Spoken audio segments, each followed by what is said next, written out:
I tried to hurry to the hospital where he was being transported, but the police officer stared at me with a suspicious expression and stopped me. "What's going on? Please let me go to the hospital, quickly." Ma'am, what were you doing before you got here? Huh? It's a formal question. Isn't it an accident? Is it? Why do you think that? Why am I being suspected? It's frustrating at a time like this. Formal questions are the one you ask during an investigation, right? You're asking for an alibi, aren't you? It's obvious. My father was a police officer, you know. Anyway, please let me go to the hospital. Quickly. Please. I am Sandra. I met my husband Kelvin through mutual friends. We've been married for 3 years now and have been blessed with a child, living happy days. We both work and we leave our son at a daycare, raising him together. I am very grateful to my husband. I believed that we would continue to live happily like this. But a year ago, while we built a new house, an unexpected trouble arose. The troublemaker was my mother-in-law. Our relationship had been such that we only met once every few months. To be honest, I thought we could visit her more often, but my husband didn't like that. He didn't explain, and I didn't pursue it. We built a house about a 30-minute drive from each of our parents' homes. Since then, my mother-in-law has been visiting our home about 2 to 3 times a week, and she comes unannounced, so we're often not home. She should know that, but she still complains over the phone. Hey, I went to your home today, But no one was there. you should be home when I come over. I can't take off whenever I want. You are a daughter-in-law. You should adjust to my schedule. And about my grandson, why does he have to go to daycare from such a young age? Our family has both parents working, so we've been relying on daycare since our child Kobe was 1 year old. My mother-in-law doesn't like that. If you quit your job, there won't be any problems. It's negligent parenting to send such a young child to daycare like that. Here she goes again. I really wish she would just leave us alone. I had no idea she would be so meddlesome in our family's affairs. We only met twice before, for the pre-wedding greetings and the wedding ceremony. At the time, my mother-in-law seemed to be wearing a mask. Now she is transformed into nothing but a nuisance. And this house? I don't know about it. There were better lots of land available if you were going to build a new house. Why didn't you consult with me at all? Huh? But Kelvin and I made the decision together. I'm Kelvin's mother. It's only natural for you to run things by me, right? Huh? I think it's normal to watch over, but controlling their children is wrong. But saying something like that only adds fuel to the fire. I just let my unknowing mother-in-law's words go in one ear and out the other. Sandra, are you listening to me? Her stories go on, so I occasionally put my smartphone on the desk and start preparing dinner or something. Once she's finished venting, she hangs up, so I just wait for that. The phone calls are really annoying, but I can just pretend to listen, so it's not that big of a deal. The biggest problem is that she comes over to our house when my husband isn't here. He has weekdays off and works on weekends. Knowing this, she still shows up to our house on Saturday mornings. Of course, if I were alone, I would definitely pretend not to be home. But my little son reacts whenever the intercom rings. Oh, Kobe, you're so cute like your daddy. As soon as she opens the door, my mother-in-law clung to her grandson. I'm told that I look like mommy. That's not true. Kobe, you have distinct features. This face belongs to your daddy.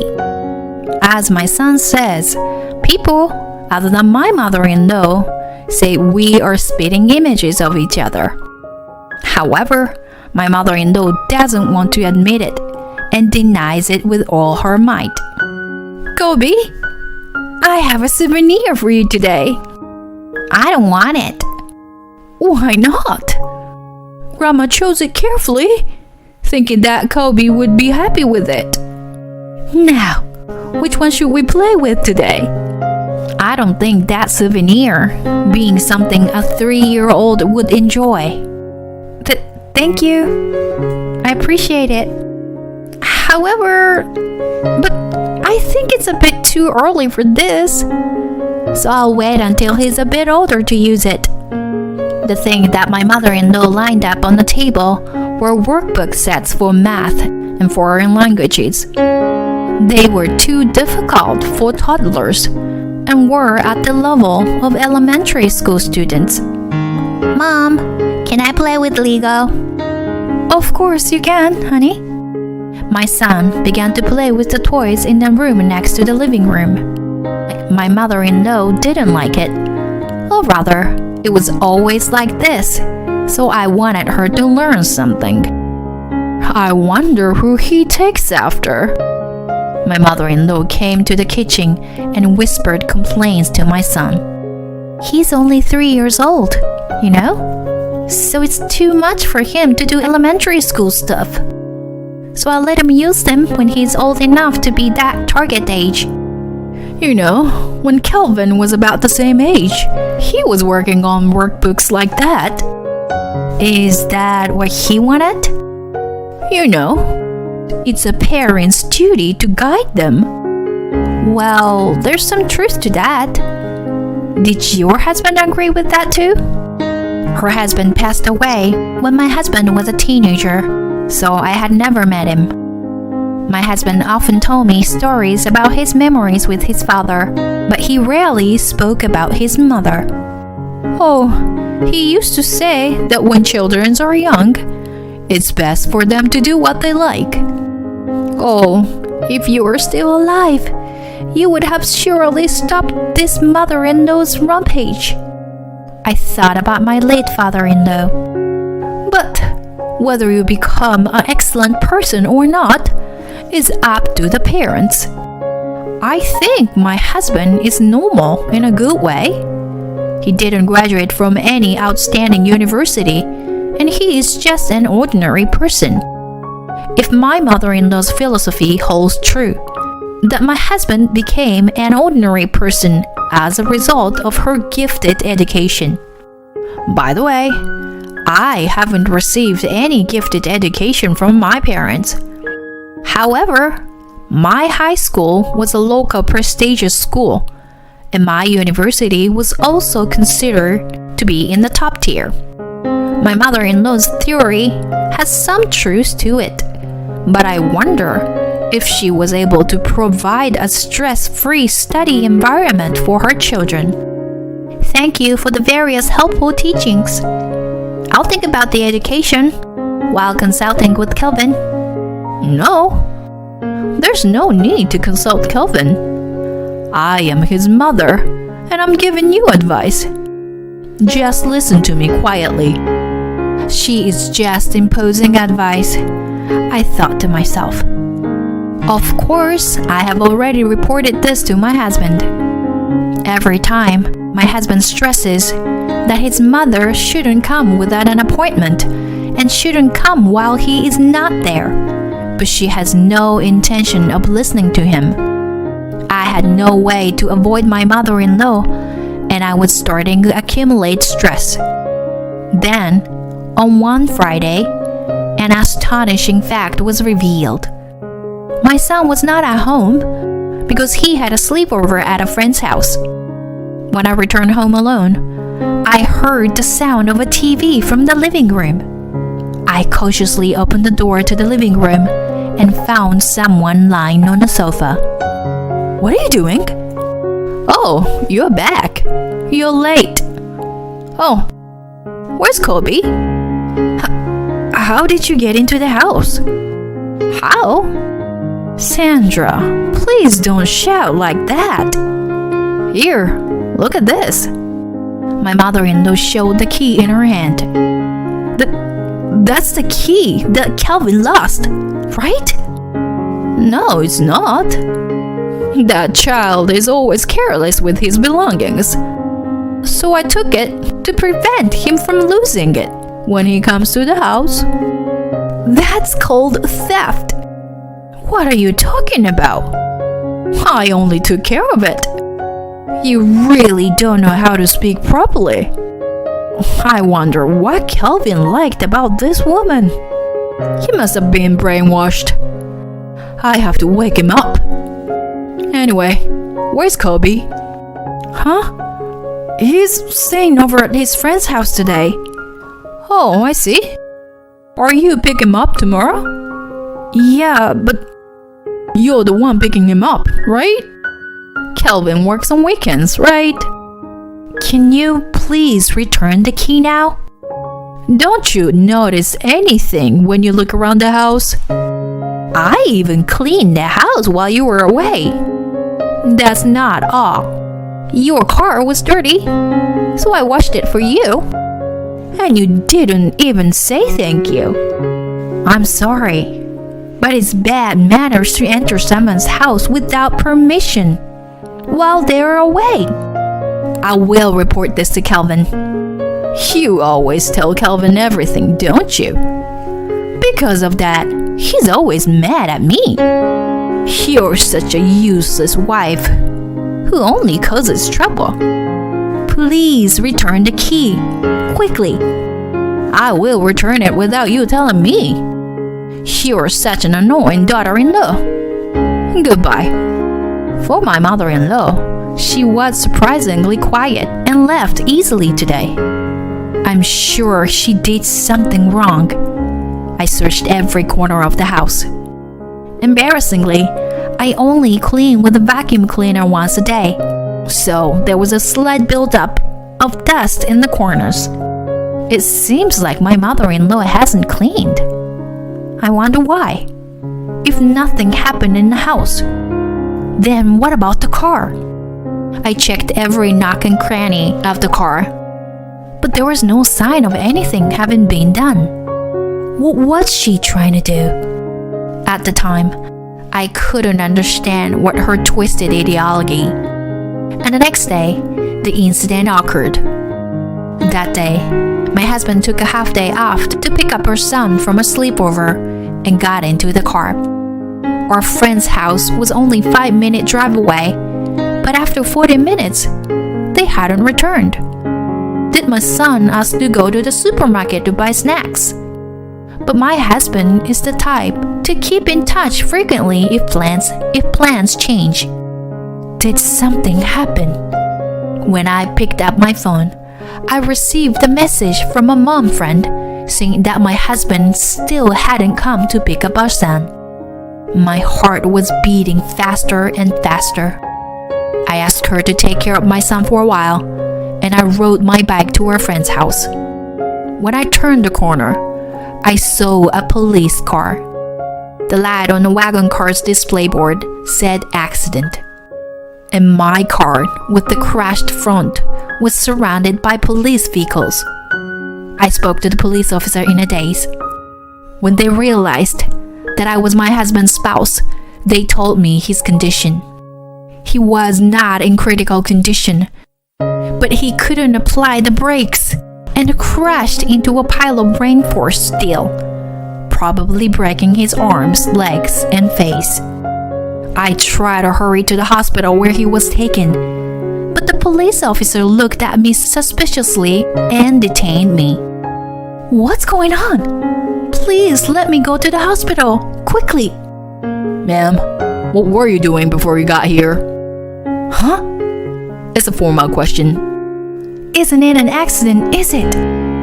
Why do you think that? Why am I being suspected? It's frustrating at a time like this. Formal questions are the ones you ask during an investigation, right? You're asking for an alibi, aren't you? It's obvious. My father was a police officer, you know. Anyway, please let me go to the hospital quickly. Please. I couldn't hold back my tears. Why am I treating like this? Ma'am, we were certain that this is an incident. The police officers around were unsettled by the statement of the one officer, because one shouldn't say such things to a civilian, let alone someone who could potentially be a suspect. I understand how you feel, ma'am. Your husband is safe. I guarantee it. Ma'am, your husband was caught up in an incident. Do you have any idea who might have caused serious harm to your husband? The police officer led me into the crumpled car and shone a light on the back of the brake pedal. This... That's right. It's a plastic bottle. It is jammed in here. See? It is designed so that you can't see it unless you look closely. Not only that, but it's attached in a way that you won't notice it if you just press down on the pedal when starting the engine. It is clearly a malicious act. I trembled as I recalled yesterday's event. Ma'am? It's me. Huh? I was the one who was targeted. It's because I was supposed to pick up my son that my husband got caught up in the accident because of me. I can't believe it. How dare you? I won't. Ma'am, calm down. Take your time, okay? Could you tell me what you know? Still in shock, but I managed to tell the police about the conversation with my mother-in-law yesterday. I see. Leave it to us from here. Let's hurry to the hospital. The police officer instructed another officer to take my bicycle to my house and sent me to the hospital in a patrol car. My husband, who was transported, had a broken left arm and both legs, and his face was severely bruised with significant internal bleeding. I'm sorry for worrying you. I'm glad that you and Kobe weren't in the car. Tears welled up in my eyes for my loving husband, who was kind beyond measure. I couldn't tell him the truth while he was in front of me. And 5 days after the accident, when my husband was transformed to a general ward, the police officer told him the truth. My husband was speechless at the fact, but immediately showed his anger and filed a complaint. After a while, when the evidence was appraised by the forensics, my mother-in-law was arrested for attempted murder. The decisive evidence was her fingerprint, which was found on the processed plastic bottle. We waited for my husband's recovery before the trial began, but my mother-in-law showed no sign of remorse. She desperately pleaded that she was only trying to save her brainwashed son from his wife. When asked by the judge how she felt about her son being seriously injured, she claimed, "He was unharmed, so I am innocent." My husband and I also appeared in the court as witnesses for the police, but my mother-in-law showed her anger when I stood up. "Why are you unharmed? You piece of jerk!" The judge repeatedly requested her to remain quiet, but she ignored it. As a result, she was sentenced to imprisonment. We sold our newly built house to cut ties with my mother-in-law. I accepted an overseas transfer that has been proposed to me before. As a result, my husband decided to quit his job, and now he supports me and our son as a house husband. Although he has discharged from the hospital without any after effects, he was depressed for the first 6 months or so. The reason why my husband didn't want to see his mother much was that with her excessive interference since childhood. Despite being oppressed by his mother, he wished to carve out his own life with his own will. Thanks to this, my husband grew up to be a true gentleman and we found each other. I was lucky to meet such a wonderful husband. Now my husband shows us a smile, but he is still hurt by the event caused by his own mother. I will never forget that he first wished for the safety of me and our son in the hospital room. I vow to protect him no matter what future holds.